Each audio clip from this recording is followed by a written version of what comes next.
हमारे साथ chiropractor doctor रजनीशकांत हैं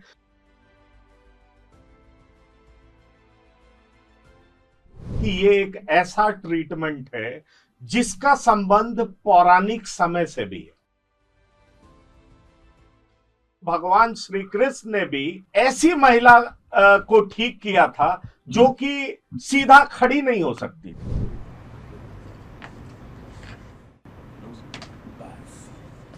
आपने कितने मरीजों को ठीक किया है अभी तक मोर देन 50,000 का एक्सपीरियंस हो चुका है मुझे। नमस्कार, मैं हूं पंकज कुमार।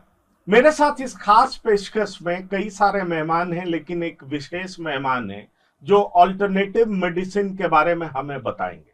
दरअसल आपको बता दें कि ये एक ऐसा ट्रीटमेंट है जिसका संबंध पौराणिक समय से भी है। कहा जाता है कि भगवान श्री कृष्ण ने भी एक जगह पहुंच करके और एक ऐसी महिला को ठीक किया था जो कि सीधा खड़ी नहीं हो सकती थी। तो इस प्रैक्टिस का पौराणिक कथा से क्या संबंध है उसके बारे में भी बताएंगे। साथ ही साथ आप हैरान हो जाएंगे कि ये पढ़ाई विदेशों में भी होती है। कनाडा में पढ़ाया जाता है, स्वीडन में पढ़ाया जाता है और इंडिया में अब इसकी शुरुआत होने वाली है। तो इसलिए मैंने आपको कहा कि इस प्रैक्टिस को कायरो प्रैक्टी कहते हैं और इसको जो प्रैक्टिस करता है उसको कायरो प्रैक्टिशनर कहते हैं या कायरो प्रैक्टर कहते हैं। और हमारे साथ कायरो प्रैक्टर डॉक्टर रजनीशकांत हैं, तो आपका स्वागत करना चाहूंगा टीवी 9 के स्टूडियो में। जी हाँ, सबसे पहला सवाल मैं आपसे करना चाहूंगा कि दरअसल कायरो प्रैक्टी है क्या और इसकी पढ़ाई आपने कहां से की है और क्या इंडिया में ये एक्नॉलेज्ड है? सबसे पहले मैं बताना चाहूंगा कि कैरोप्रैक्टिक है क्या। तो कैरोप्रैक्टिक एक ऐसी विधा है, ऐसी टेक्निक है कि ना तो इसमें किसी दवा का यूज होता है और ना तो सर्जरी का। ये टोटली जो है मैनुअल ट्रीटमेंट है, just like a physiotherapy, advance technique of physiotherapy. इसमें होता क्या है कि जैसे हम लोग रीढ़ की हड्डियों को, कैरोप्रैक्टिक के मतलब भी होता है रीढ़ की हड्डियों को हाथों के द्वारा प्रेस करके रोगों को समन करना। अब रोग बहुत प्रकार के भी हो सकते हैं, जो मतलब अगर हमारा देखा जाए तो सारा बॉडी एक स्पाइन से होते हुए गुजरता है। हमारे बॉडी के जितने भी ब्लड सप्लाई होते हैं वो स्पाइन के थ्रू ही होते हैं। तो उसमें कहीं भी सबलक्सेशन होता है, मिस अलाइन होता है हमारा वर्टिब्रा, तो वहाँ ब्लड वेसल्स कंप्रेस होता है। जैसे ब्लड वेसल्स कंप्रेस होगा वो बॉडी पार्ट को ब्लड प्रॉपर नहीं पहुंचेगा तो वहाँ क्या होगा, उस बॉडी पार्ट को प्रॉब्लम होना शुरू हो जाएगा, चाहे वो पैर हो, हाथ हो, ईयर हो, आइज हो, स्टमक हो, एवरीथिंग। तो अगर देखा जाए तो ये कैरोप्रैक्टिक एक मैनुअल ट्रीटमेंट है और टोटली मतलब जो ये ट्रीटमेंट है हाथों के ऊपर डिपेंड है। ये होता है कैरोप्रैक्टिक। आपने कैरोप्रैक्टिक के बारे में बताया, लेकिन मैं डॉक्टर रजनीशकांत आपसे एक सवाल करना चाहूंगा। दरअसल मेडिकल साइंस बहुत ही ज्यादा डेवलप कर चुका है, पर उसमें भी बहुत सारा कंफ्यूजन होता है। जैसे आपने स्पाइनल कॉर्ड की बात की, स्पाइनल कॉर्ड के अलोंग नर्व भी गुजरता है, ये आप बेहतर जानते हैं। और कई बार जब दर्द होता है तो पेशेंट को लगता है कि वो ऑर्थो के पास जाए या वो न्यूरो के पास जाए। और आप कह रहे हैं कि आप स्पाइनल कॉर्ड का या वर्टिब्रा का ऐसा इलाज करते हैं कि उससे नर्व भी ठीक हो जाता है। तो ये ऐसा कंप्लीट इलाज है कि आप लोगों के दिमाग से, दिलो दिमाग से कंफ्यूजन भी दूर कर देंगे, क्योंकि लोगों को समझ में नहीं आता। मैंने कई सारे ऐसे पेशेंट को देखा है कि उनको स्पाइनल कॉर्ड में दर्द होता है तो लंबे समय तक वो इंतजार करते रह जाते हैं कि न्यूरो के पास जाएं या ऑर्थो के पास जाएं। ऑर्थो के पास जाते हैं तो उन्हें लगता है न्यूरो के पास जाना चाहिए क्योंकि ये नर्व का प्रॉब्लम है। और कायरोप्रैक्टी अगर इसको एड्रेस करता है तो क्या आप बता सकते हैं कि इंडिया में इसको अभी तक एक्नॉलेज क्यों नहीं किया गया? ऑल्टरनेटिव मेडिसिन है, फिर भी आप कह रहे हैं कि अभी डीवाई पाटिल में अगस्त महीने से इसकी पढ़ाई होगी, ऐसा आप बता रहे हैं, पर फिर भी मेडिकल साइंस इसको एक्नॉलेज क्यों नहीं करता? मेडिकल साइंस एक्नॉलेज क्यों नहीं करता कि इसके बिहाफ में फिजियोथेरेपी हमारे इंडिया में रेडी है और वो फिजियोथेरेपिस्ट जो हैं वर्क कर रहे हैं ऑल्टरनेटिव के तहत, एक्सरसाइज के थ्रू मसल्स को स्ट्रॉन्ग करते हैं। जो हमारा वर्टिब्रा रोटेट होता है थोड़ा टाइम टेकन होता है और वो जगह पे आता है। लेकिन कैरोप्रैक्टिक में हम लोग क्या कर सकते हैं कि सडन उसको मूव कर सकते हैं। अगर वर्टिब्रा का ही नर्व कंप्रेशन है, सिंपल सा वर्ड सुने होंगे आप, डिस्क बल्ज होना, डिस्क कंप्रेस हो जाना, सैक्रलाइज हो जाना, जो मिनिमम जो गैप होता है वो कम कंप्रेस होता है और नर्व को कंप्रेस करता है, ब्लड वेसल्स को कंप्रेस करता है। तो ये कैरोप्रैक्टिक में होता है क्या है कि जो वो बोन, जैसे हम लोग का ये डेली लाइफ, ये सब जो बीमारियां जो हैं ये डेली लाइफ की वजह से ही होती है। अगर हम लोग गलत पोस्चर में बैठते हैं, चलते हैं, सोते हैं, तो इस कारण क्या होता है कि कंटिन्यूअस एक पोस्चर में रहने से पोस्चर हमारा बॉडी अडॉप्ट करता है और वहां से वर्टिब्रा रोटेट होता है या बोन का मूवमेंट अपने जगह से अलग थोड़ा मिस अलाइन होता है, तो प्रॉब्लम वहां से स्टार्ट होता है। तो कैरोप्रैक्टिक के थ्रू उस ज्वाइंट को, उस मतलब मूवमेंट को रीअलाइन करके पुनः उसकी अवस्था में ले जाके, जैसे हम लोग रीअलाइन करते हैं, सर्कुलेशन मेंटेन होता है और बिल्कुल दर्द गायब हो जाता है। तो सर्कुलेशन मेंटेन करने का मतलब ये है कि बॉडी में ब्लड का प्रॉपर फ्लो होगा, और एकदम। प्रॉपर फ्लो ब्लड का होगा हमारे तो बॉडी पूरे बॉडी में ऑक्सीजन प्रॉपरली पहुंचेगा। और आयुर्वेद में ऑक्सीजन को प्राण कहते हैं, प्राण वायु कहते हैं। तो अगर प्राण वायु शरीर को मिलेगा तो शरीर स्वस्थ रहेगा, ठीक रहेगा, अच्छा रहेगा। पर मैं इससे रिलेटेड आपसे सवाल करना चाहूंगा, अक्सर लोगों का L3, L5, L4 इस तरह की समस्या होती है, क्या आपका क्रायोप्रैक्टिक इसका इलाज कर सकता है? एकदम डेफिनेटली सर, स्पाइन से रिलेटेड जो भी प्रॉब्लम है एकदम कर सकते हैं। इनफैक्ट स्पाइन के साथ साथ हमारे पेरिफेरल जॉइंट जैसे फ्रोजन शोल्डर, ये नी अर्थराइटिस सुने होंगे आप, ये सारे को ठीक कर सकते हैं। होता क्या है कि हमारा मूवेबल पार्ट लंबर होता है, जिसको L1, L2, L3, L4, 5 कहते हैं। हम झुकते हैं, चलते हैं, मूव करते हैं, ज्यादा मूव करता है। तो उसमें क्या होता है, जैसे हम लोग पैर पे पैर ऊपर रख के बैठते हैं या मूव करके बैठते हैं, वो पार्ट रोटेट होता है। जैसे ही रोटेट होता है, वर्टिब्रा जैसे ही रोटेट होगा, वहां ब्लड वेसल्स कंप्रेस होगा। ब्लड वेसल्स कंप्रेस होगा तो आप क्या करेंगे, या तो उसको एक्सरसाइज के थ्रू माइनस करेंगे, या तो आप सर्जरी कराएंगे, या तो फिर आप डेली लाइफ एक्सरसाइज करेंगे। और हमारा क्या है कि जैसे L1, L2 वर्टिब्रा रोटेट होगा और उसका जो ब्लड सप्लाई आप सुने होंगे सियाटिक नर्व कंप्रेस होगा, जो कॉमन भाषा में लोग कहता है साइटिका हो गया। इट मींस वो L4 और L5 के बीच सियाटिक नर्व होता है जो कमर से निकलते हुए हिल तक जाता है। जब उस पर प्रेशर आता है तो पेशेंट क्या मतलब कंप्लेन करता है, चीफ कंप्लेन उसका होता है कि पूरा हिल तक पेन जाता है और मैं चलने में बैठने में असमर्थ हूँ। तो वैसे कंडीशन में होता क्या, सर्जरी से या तो आप उस मसल्स को कट कर देंगे, या तो एक्सरसाइज के थ्रू मसल्स को स्ट्रांग रखेंगे, या तो कैरोप्रैक्टिक के थ्रू उस बोन को रोटेट करके रियलाइन करके ब्लड फ्लो को नॉर्मल कर देंगे। तो ये होता है कैरोप्रैक्टिक। इंडिया में आप कब से इसका प्रैक्टिस कर रहे हैं और आपने कितने मरीजों को ठीक किया है अभी तक? अभी तक मोर देन 50,000 का एक्सपीरियंस हो चुका है मुझे, और बहुत सारे फ्री कैंपें भी होते हैं हमारे ऑल ओवर इंडिया में।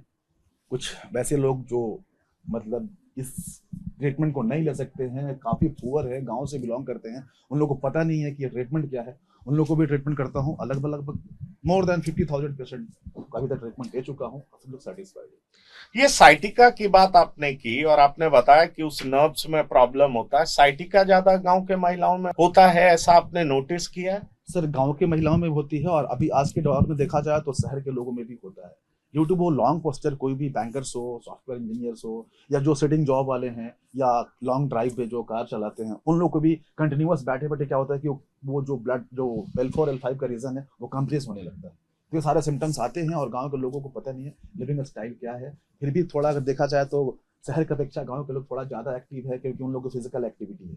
शहर में फिजिकल एक्टिविटी बिल्कुल जीरो है, जिसके कारण गांव की अपेक्षा शहर में सर ज्यादा मिल रहा है।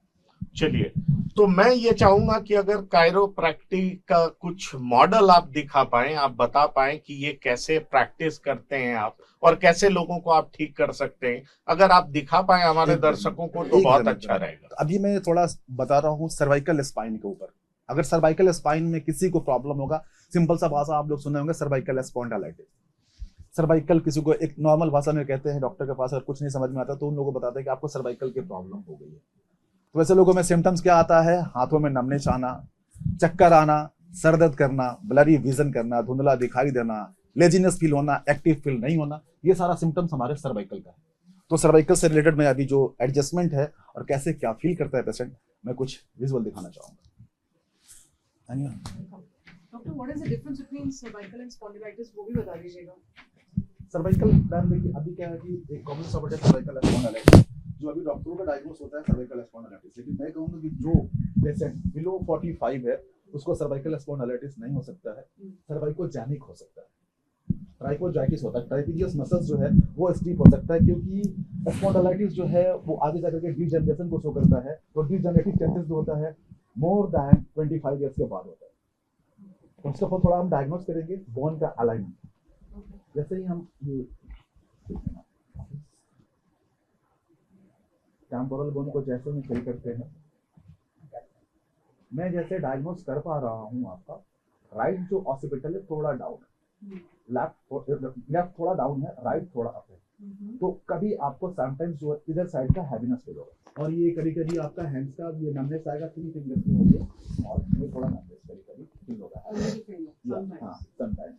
और इसके बाद जैसे ही नीचे जाते थोड़ा मिड स्पाइन पे C1 C2 C3 के पास थोड़ा इधर रोटेट करेंगे तो ये आपको पेन थोड़ा फील होगा।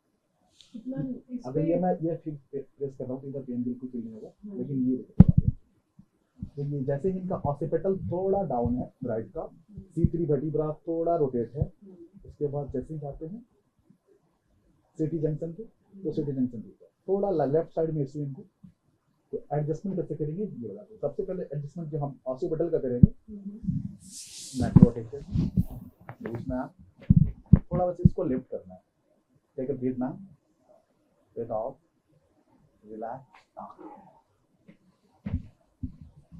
बना करना क्या करना?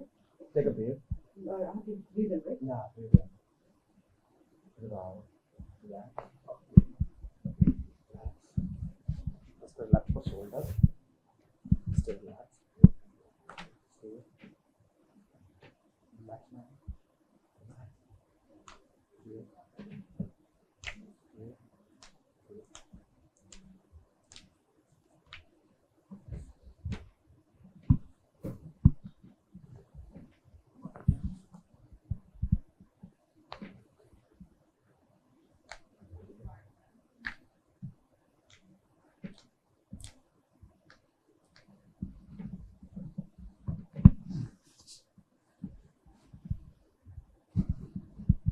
This adjustment like a mid cervical. Relax now. Ow. Are you okay? Yeah. If you have to keep it like Breathe in, breathe out, take a breath, breathe out, relax. Like a decompression of full cervical. The back extension. एक लंबी सांस लेंगे again, थोड़ा breathing restriction है, इसके बाद आप करेंगे बन गए। अभी कैसा फील करेंगे हम देखते हैं। all is well. बस मैं आपको बताना चाह रही थी, ये जो मेरा ये वाला पार्ट है, this is the area which is painful. यहाँ थोड़ा सा चलते यहाँ थोड़ा हैवी तक होता है। हैवी पिल्लो अवॉइड करना है, Okay. लॉन्ग सिटिंग होगा। Sometimes when somebody presses it, या तो मुझे लगता है कि वहाँ दर्द भी होता है, जैसे देखो पेन जो पकड़ लेते हैं सर्वाइकल के एरिया ब्रेन के पास होता है ना, राइट। तो यहाँ जैसे स्टीफनेस फील होगा तो पेन थोड़ा ज्यादा, just relax, okay okay, one again, just feel no.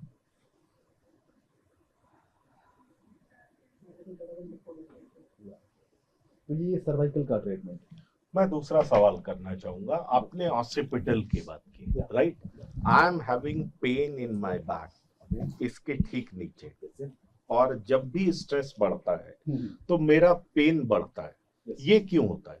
Stress बढ़ता है तो पेन बढ़ता है। जैसे मान लीजिए हमारा स्ट्रेस क्या है, थॉट, किसी भी चीज को हम मतलब उस लेवल पे जाके सोचना, जहां मान ले सपोज हार्ट की कैपेसिटी होती है ब्रेन को 100 ml ब्लड देने की, सपोज पर मिनट, जैसे हम लोग एक्सेसिव थॉट लाते हैं माइंड में, ब्रेन हमारा हाईली एक्टिव हो जाता है। वैसे कंडीशन में फिर ब्रेन का डिमांड होता है 200 ml, हार्ट की कैपेसिटी है 100 ml। वैसे कंडीशन में क्या होगा, जब प्रॉपर ऑक्सीजन और ब्लड नहीं पहुंचे तो हम वहाँ पे क्या है, स्ट्रेस फील करेंगे, हैवीनेस फील करेंगे, इनफैक्ट चक्कर भी, थोड़ा रीजन वो भी फील करेंगे। तो ये रीजन होता है, और ये ब्रेन और हार्ट का दोनों मिडिल पार्ट है, तो काफी स्टिफ फील होता है। जब आप देखेंगे जब स्ट्रेस फील होगा, नेक को हम लोग जैसे ही रिलैक्स करते हैं, प्रेस करते हैं, काफी स्ट्रेस भी रिलीज होता है। तो ये कारण होता है। हॉस्पिटल बिल्कुल हमारा एटलस और एक्सेस ब्रेन के पास का एरिया है, तो उसमें कुछ होता है तो फिर वो सारे सिम्टम्स भी आते हैं। नहीं, अगर आप मुझे डेमो दिखा पाएं, एकदम इसके नीचे पेन होता है और यूजुअली होता है, जैसे मैं अभी कंसंट्रेट करने की कोशिश कर रहा हूँ, आप क्या बता रहे हैं, हाँ। क्योंकि मैं साइंस नहीं, का इसको- स्टूडेंट हूँ, हाँ। तो मैं समझना भी चाह रहा हूँ कि एकदम। ये ऑसिपिटल के नीचे पेन का मतलब क्या है? हॉस्पिटल पेन के नीचे मतलब ऐसे है, जैसे मान लीजिए हमारा नेक है, नेक को हम कंटिन्यूअस रखते हैं, या आजकल देखेंगे डेली लाइफ में मोबाइल जो है इंपॉर्टेंट पार्ट्स बन गया। तो जैसे हम ये नेक को फॉरवर्ड करते हैं, नेक हमारा जैसे ही फॉरवर्ड बैंड होता है 7 to 8 kg वेट सामने आता है। तो कंटिन्यूअस हमारा जो एटलस जो C1 जो और ये ऑसिपिटल रोटेट होता है, तो रोटेट होने के कारण कंटिन्यूअस जब प्रेशर होता है तो वहाँ कंप्रेशन के कारण ये सब सिम्टम्स आता है। मैं आपको अभी यहाँ थोड़ा स्टैक्स निकाल देंगे तो काफी अच्छे से निकलवाऊंगा।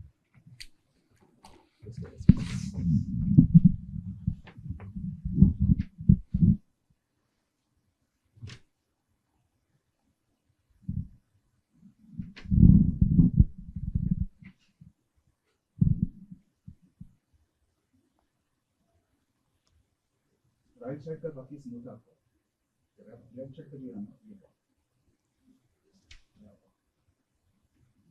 ये काफी ये मैं थोड़ा चेक करता हूँ पहले। कोई पेन तो नहीं आ रहा,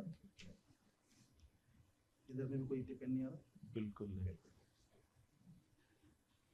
तो मुझे इसको रिलीज करना है ताकि आप फील कर पाएंगे प्री और पोस्ट क्या है। अभी जो आप अपने आप को फील कर रहे हैं इसके बाद आप बताएंगे क्या है।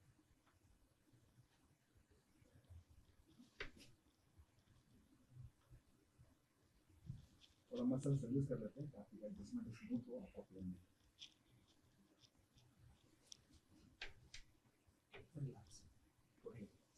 ये एडजस्टमेंट जो है आपका ऐसे बेटर हो जाए।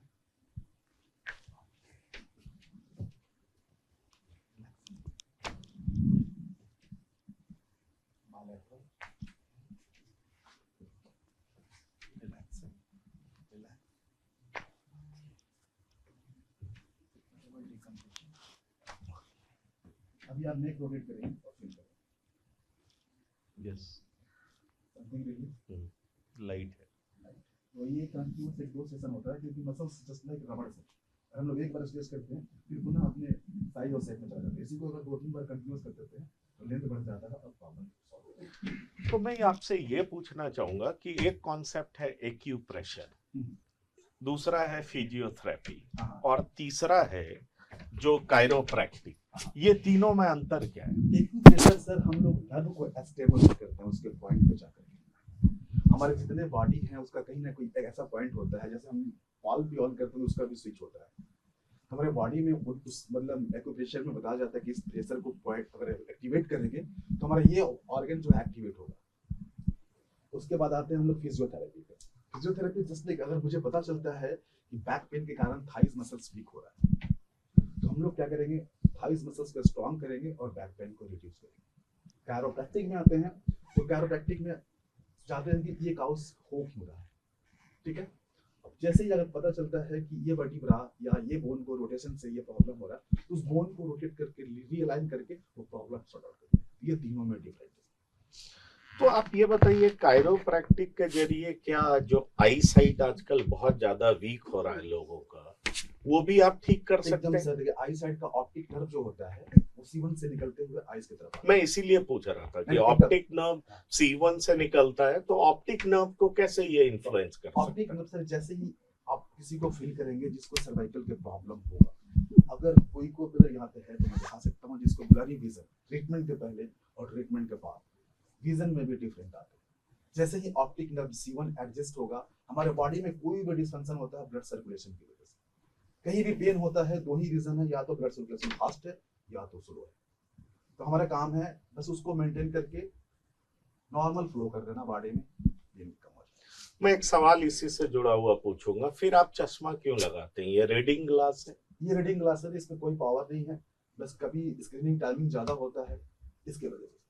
अच्छा, मतलब आपका आई बिल्कुल ठीक है, प्रॉपर रेटिना में ब्लड पहुंच रहा है, कोई दिक्कत नहीं है। पहुंच रहा है। आजकल लोगों को ये मोतियाबिंद बहुत होता है और खास तौर पर ग्लूकोमा, अचानक लोग अंधे हो जाते हैं और कहा जाता है नर्व का प्रेशर बहुत हाई हो जाता है या बहुत लो हो जाता है, और बहुत सारे लोग इलाज के लिए एम्स तक में जाते हैं पर इतना टाइम बीत चुका होता है कि उन्हें इलाज नहीं मिलता। क्या कायरोप्रैक्टिक ग्लूकोमा का भी इलाज कर सकता है? ग्लूकोमा कैसे नहीं कर सकता, ग्लूकोमा का अलग चीज होता है, ये अलग है। इनिशियल स्टेज जो होता है उसको कम कर सकता है, ग्लूकोमा को ठीक नहीं कर सकता। ग्लूकोमा को ठीक नहीं कर सकता, आप ये कह सकते हैं।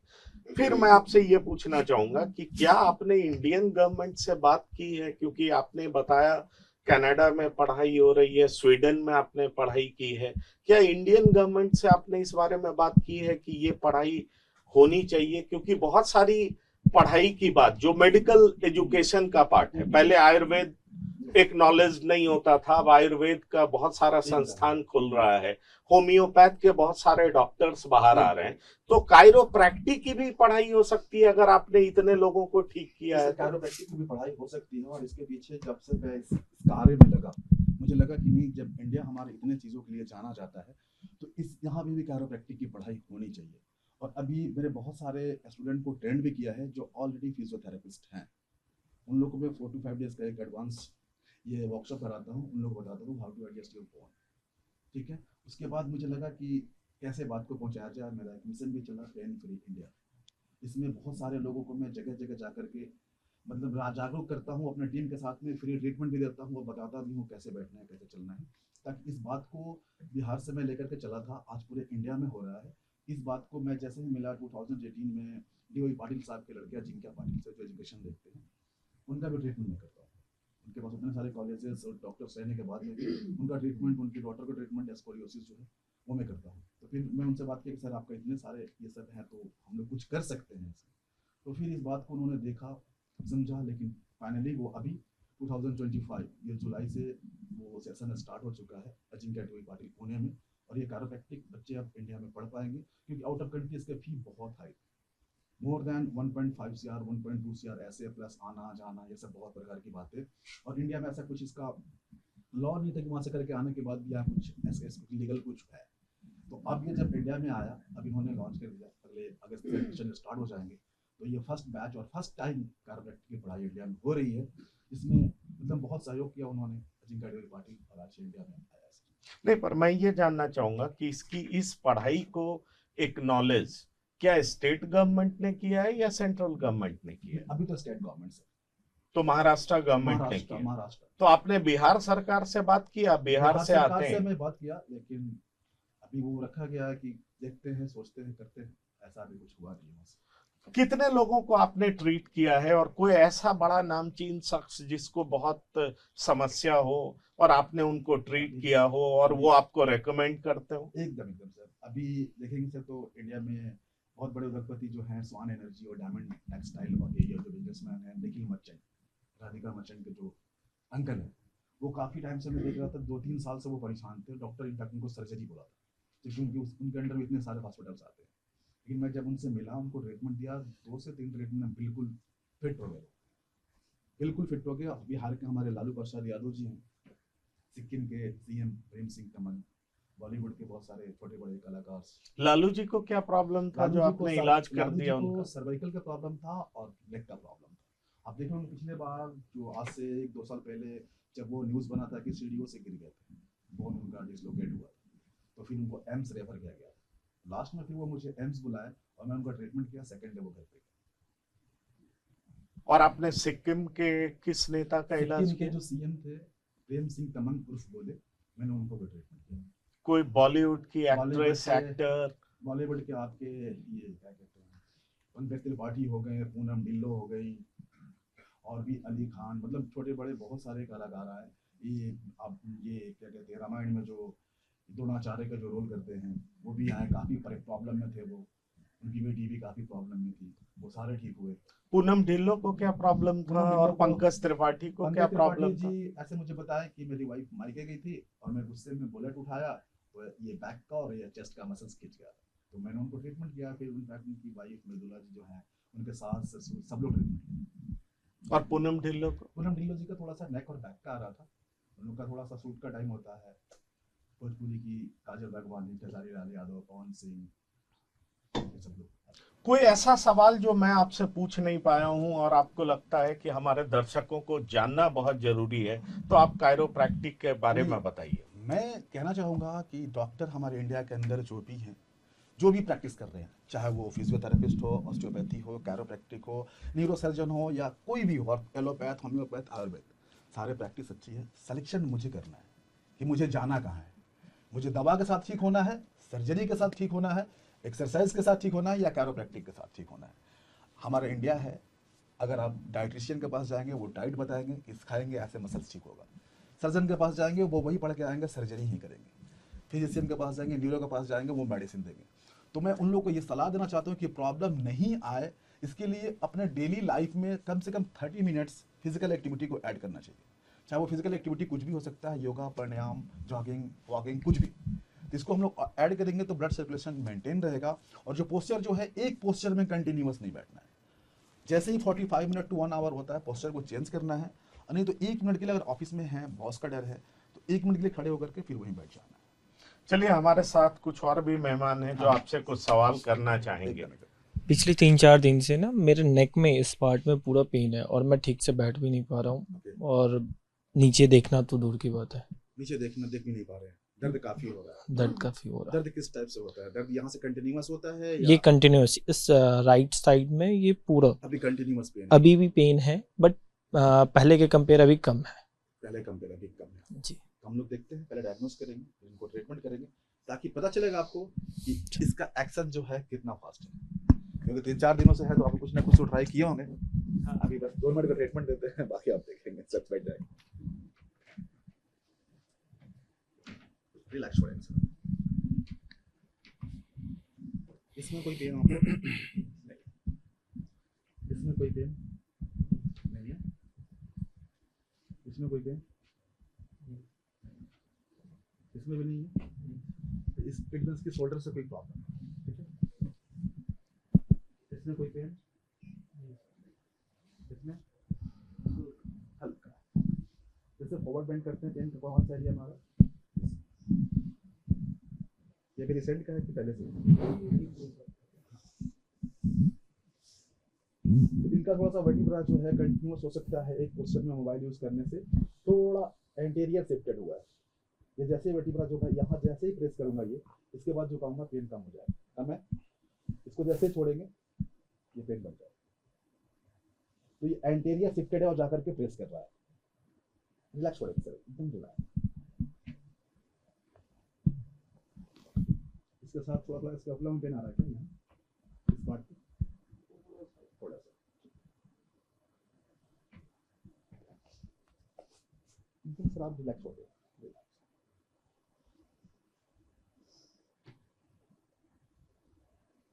रिलैक्स हो गए। एक लंबा सांस लें। रिलैक्स। बना गया? रिलैक्स। रिलैक्स। आपको लूज छोड़ना है, सांस लेना है, लूज। रिलैक्स है। रिलैक्स। लूज छोड़ेंगे। रिलैक्स।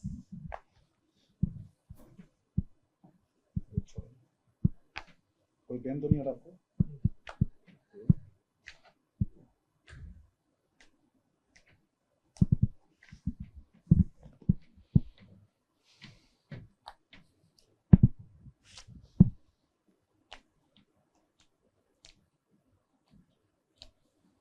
इनका जो खिंचाव आ रहा था सर्वाइकल के साथ साथ थोड़ा थोरेसिक पे भी, थोड़ा खड़े हो जाएंगे। जैसे T3 वर्टिब्रा को रिलीज करेंगे, समटाइम आपको पाल्पिटेशन भी होता है क्या? कभी कभी बीट बढ़ जाना?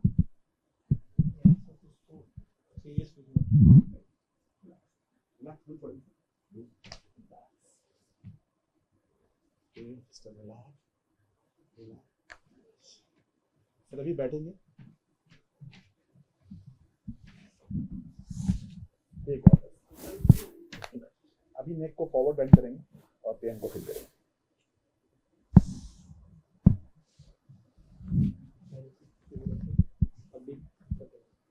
थोड़ा नहीं, पूरा होना चाहिए। अभी चेक कीजिए।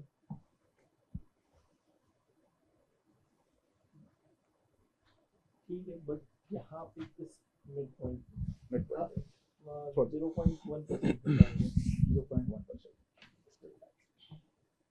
दोनों हाथ को फिर आपस में लॉक करें, इसको ऊपर ले जाएं। नाउ तो ये ट्रीटमेंट है। चलिए, तो अगर ये वाकई ट्रीटमेंट कह सकते हैं कि अगर लॉन्ग लास्टिंग है, मेरा मतलब है कि अगर इनको रिलीफ जो है वो परमानेंट हो गया है, तो जादू है आपके पास। सर ये आप भगवान कृष्ण के भेजे हुए दूसरे दूत हैं जिनको कहा जा सकता है, जो आप पल भर में लोगों की इतनी बड़ी बीमारी का इलाज कर देते हैं। अगर मुझे लगता है कि आपको इसका प्रचार प्रसार करना चाहिए और एक पढ़ाई के रूप में लोगों को बताना चाहिए, क्योंकि ज्यादा से ज्यादा लोग इस बारे में जान सकें और कम से कम सर्जरी से बच सकें। कई बार बहुत सारे लोगों को अनवांटेड सर्जरी से गुजरना पड़ता है और उसके बाद उनकी हालत बहुत खराब हो जाती है। आप समझ सकते हो। और इसलिए मैं आपसे कह रहा हूं कि जब कभी भी स्पाइनल कॉर्ड की प्रॉब्लम्स आती है लोगों के पास, तो वो इतने डर जाते हैं, घबरा जाते हैं, उन्हें समझ में नहीं आता कि उन्हें न्यूरो के पास जाना चाहिए या ऑर्थो के पास जाना चाहिए। और ये जो आपका न्यूरो मस्कुलर ट्रीटमेंट है, कायरोप्रैक्टिस है, ये वाकई अगर एक्नॉलेज होता है, इससे बहुत सारे मरीज ठीक होते हैं जो कि आप दावा करते हैं, तो ये किसी चमत्कार से कम नहीं है। बहरहाल मेरे साथ फरीद है, वो कुछ आपसे सवाल करना चाहेंगे। मेरे लोअर बैक में पेन रहता है और जब थोड़ा तो अक्सर होता है, अभी पीछे भी कुछ दिन रहा मुझे, लेकिन कई बार ऐसा होता है, साल में 1-2 बार ऐसा होता है कि लंबे टाइम के लिए फिर बेड रेस्ट पे रहना पड़ता है, हफ्ता 10 दिन। लोअर बैक फिर उठ भी नहीं पाता, मतलब थोड़ा मिड लोअर बैक। ये यहाँ लोअर बैक इधर L4 L5 बोलते हैं शायद इसको। ये पैर लोकल, ये पेन जो है लोकलाइज रहता है या पैरों में भी जाता है? ये यहाँ कूल्हों तक रहता है, कूल्हों तक रहता है। नीचे तो नहीं रहता, लेकिन ये बैठने उठने खड़े होने में दिक्कत होती है बहुत। बैठने उठने खड़े होने में दिक्कत होती है। और इसके साथ और कोई प्रॉब्लम? नहीं, और तो कोई प्रॉब्लम नहीं होती। शोल्डर ऐसा कुछ नहीं, केवल लोअर बैक का? लोअर बैक में ही रहता है। आप आ सकते हैं? हाँ हाँ। पीछे बैक साइड, हाँ बैक साइड।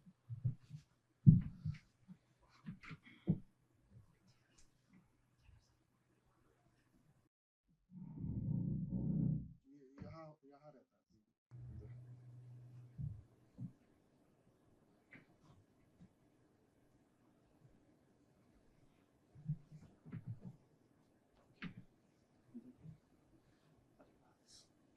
सर थोड़ा टर्न हो गया ऐसे, थोड़ा और बैक में आएंगे, थोड़ा और बैक पीछे। अभी प्रॉपर पेड नहीं है, लेकिन मैं इनके सारे स्पाइन को डीकम्प्रेस कर रहा हूँ। जैसे मैं फील कर पा रहा हूँ, यहाँ थोड़ा सा सेंट्रलाइजेशन होता है। सेंट्रलाइजेशन होता है कि जो गैप स्पेस होता है नॉर्मल, वो कंप्रेस हो जाना। जैसे गैप स्पेस रिड्यूस होगा, यहाँ से पेन स्टार्ट होगा।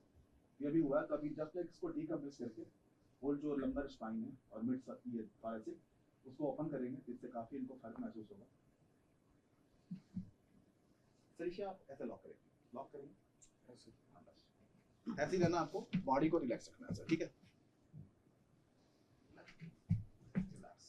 लूज छोड़ो मेरे ऊपर सर, उसको पकड़े रहना। अच्छा, मेरे ऊपर सो जाएंगे। मेरे रिलैक्स, एक लंबा सांस लेंगे सर, एक लंबा सांस छोड़ेंगे, रिलैक्स सर। आपको लूज छोड़ना है सर, मेरे ऊपर एकदम सो जाना। खड़ा हूँ क्या मैं? नहीं खड़ा नहीं होना सर। अच्छा, रिलैक्स, बस छोड़ेंगे,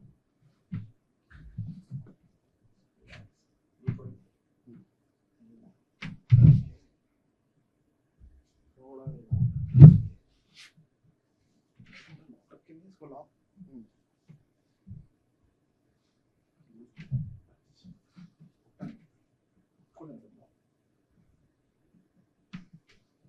बैक साइड थोड़ा मेरी तरफ झुकेंगे, आप झुकेंगे और झुकेंगे और झुकेंगे और झुकेंगे और थोड़ा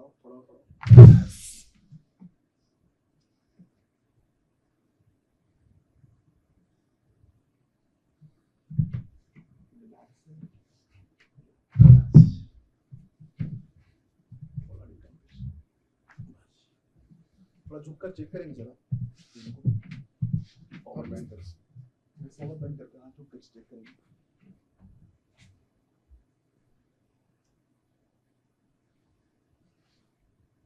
अभी तो ठीक था, पेन अभी था नहीं मुझे, नहीं तो मैं अभी कह रहा हूँ इसके लिए थोड़ा लोअर बैक का जो प्रॉब्लम है ना, तो उसके लिए प्रॉपर बेड चाहिए होता है। ये सेटिंग में मैं दे रहा हूँ, तो नेक और शोल्डर ये सारा चीज। Can arthritis also be cured? Pains and all? Arthritis like a knee joint ना, osteoarthritis. Hand problems, you know, Yeah. like my mother, Arthritis- उनके हाथ ऐसे हो गए। Arthritis का मतलब होता है कि ब्लड सर्कुलेशन को कम हो जाना। अगर सपोज यहाँ पेन होता है, उसको हम रेस्ट देते हैं। रेस्ट के साथ ब्लड सर्कुलेशन ब्लॉक होने लगता है। तो जैसे ही ये मैनिपुलेशन करेंगे, ब्लड फ्लो होगा, पेन भी रिड्यूस होगा। At any stage? Yeah. at even advanced stage. Minimum मुझे जो प्रैक्टिस है मिनिमम 5 डेज का बच्चों का है और मैक्सिमम 117 साल का है। Wow. वैसे बहुत सारे वीडियोस भी पड़े हैं, सीपी चाइल्ड भी हमारे पास आते हैं। चलिए, इसके लिए मुझे खुद भी कुछ करना चाहिए, थोड़ी बहुत एक्सरसाइज स्ट्रेचिंग, थोड़ी बहुत ब्रीथिंग एक्सरसाइजेस, अच्छा, मसल स्ट्रेंथनिंग एक्सरसाइजेस। ओके। ये बीमारी नहीं है, लाइफ स्टाइल डिजीज है, जिसको हम लोग बीमारी समझ बैठते हैं और कहीं ना कहीं गलत करते हैं। नहीं तो लाइफस्टाइल डिजीज की समस्या तो बहुत ज्यादा बढ़ती जा रही है। एकदम डायबिटीज लाइफस्टाइल डिजीज है, ब्लड प्रेशर लाइफस्टाइल अगर डिजीज है। डायबिटीज के ऊपर भी आते हैं तो T7 वर्टिब्रा जो होता है पेनक्रियास को ब्लड सप्लाई करता है, T7 thoracic 7। अगर वहां किसी को कंटिन्यूअस प्रेशर हो रहा है या D3 की डिफिशियंसी कंटिन्यूअस है तो उस पेशेंट जो है आगे चलकर डायबिटिक होगा। ये सारे हैं। अगर हम केवल स्पाइन को एडजस्ट कर दे, कुछ इमेजेस शेयर करेंगे आप लोगों के साथ, तो कम से कम 150 से 200 बीमारियों को ठीक कर सकते हैं केवल स्पाइन एडजस्ट करके। नहीं तो क्या कोई डायबिटिक है उसको आप पहचान सकते हैं कि ये डायबिटिक है? नहीं, डायबिटिक सर एक क्या है ना कि हार्मोनल इम्बैलेंस है, बॉडी में चेंजेस होते रहता है।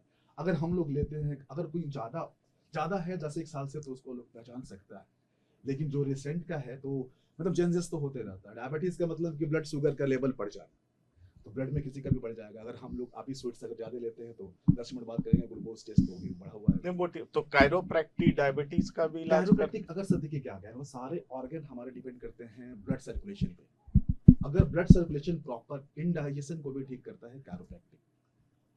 एक और साथी है वो आपसे सवाल करेंगे। सर एक्चुअली मैं बहुत लंबे टाइम तक फ़ोन यूज़ करती हूँ, बुक्स पढ़ती हूँ, तो मेरे नेक में काफ़ी स्टिफनेस रहती है, कभी कभी हेडेक होता है, तो क्या एकदम हो सकता है। आइए आप।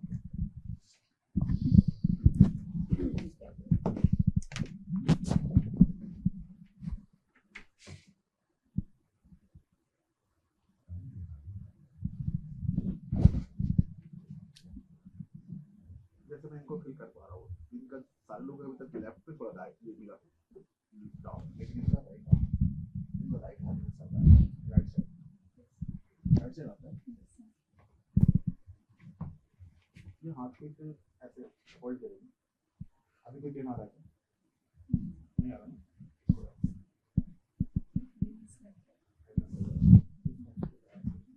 दोनों हाथ को एक सामान आता है। इसमें ज़्यादा हैवीनेस आ रहा है, इसमें ज़्यादा आ रहा है। रिलैक्स करो।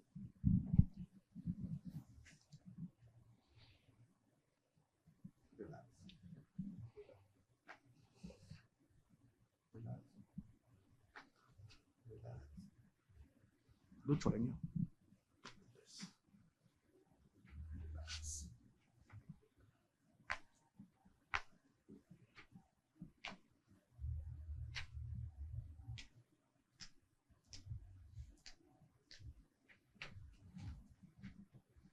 रिलैक्स छोड़ेंगे। One more.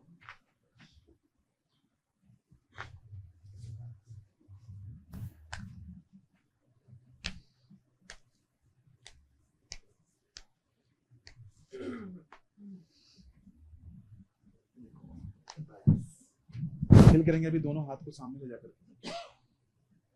पेन, हैप्पीनेस, नेक का हैप्पीनेस कैसा है? ऐसे लग रहा है नेक भी पूरा हल्का हो गया है, मुझे फील ही नहीं हो रहा है कि मेरे स्टिफनेस थी नेक में या हैंड में, ऐसा कुछ लग रहा है। मुझे लग रहा है बॉडी में बहुत हल्का हल्का सा फील हो रहा है। चलिए, तो ये जादू है, इसको जादू कहा जाए।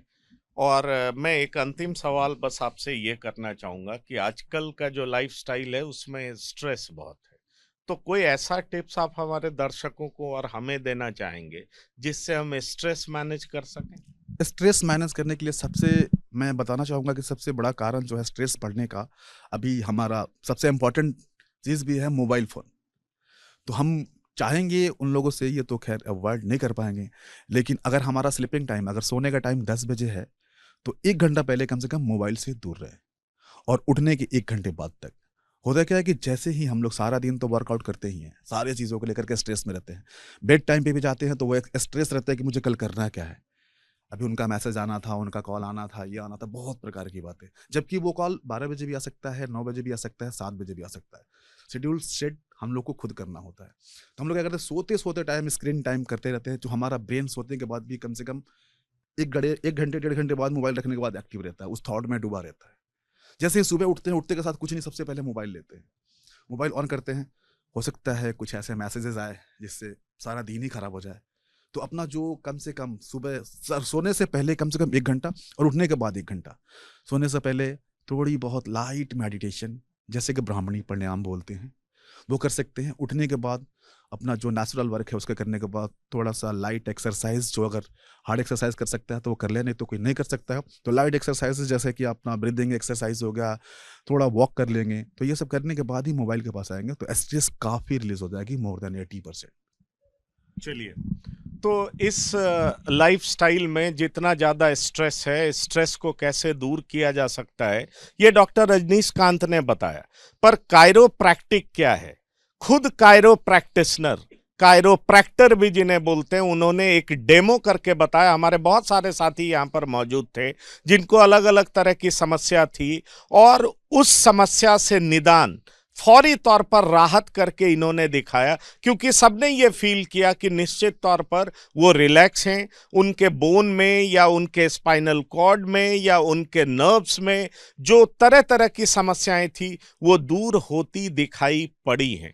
फिर बड़ा सवाल ये उठता है कि ये कायरोप्रैक्टिक जिसकी बात कायरो प्रैक्टिशनर कर रहे हैं, क्या इसकी पढ़ाई हमारे देश में भी होनी चाहिए? ये एक बड़ा सवाल है, क्योंकि महाराष्ट्र एक ऐसा स्टेट है जहां एक कॉलेज में इसकी पढ़ाई शुरू हो चुकी है। और जैसा कि कायरो प्रैक्टिशनर डॉक्टर रजनीशकांत दावा करते हैं कि इन्होंने पंकज त्रिपाठी जैसे कलाकार को, पूनम ढिल्लो जो कि बड़ी फिल्मी हस्ती हैं, और बड़े राजनेता लालू प्रसाद को इन्होंने ठीक किया है।